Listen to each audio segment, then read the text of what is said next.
Uşaqlar salam. Salam.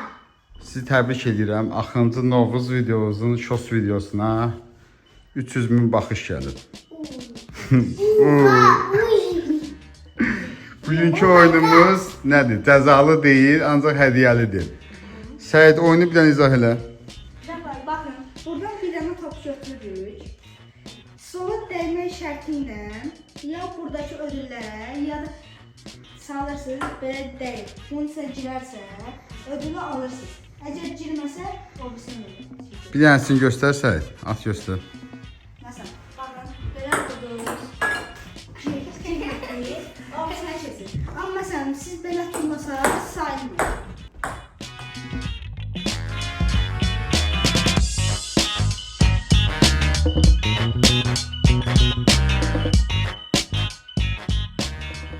Kim başlayır?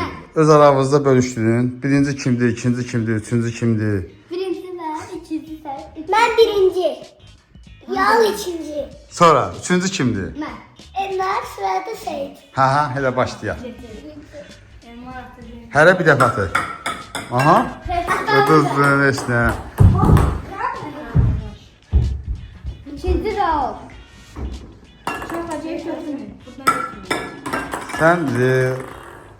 Sən Raul, sən oyunu düzgün başa düşməmisən. Bravo. Buradan getməlidir. Qabın içinə vurma. Elə yox, Səid bir dənə izah elə təzdən. Dayı sen anladın. Atanda bir nəfər olsun onlar.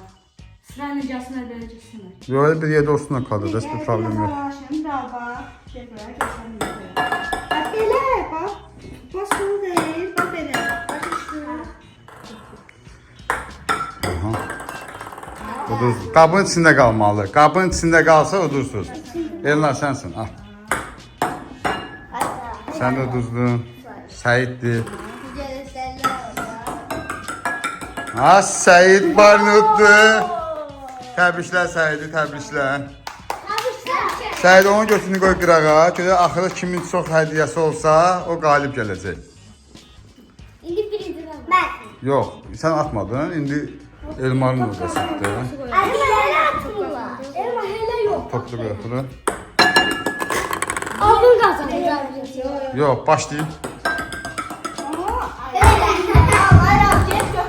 Buradan atın. Öyrənmədin, öyrənəsən. Təzdən yox. Oyunda cığallıq yoxdur.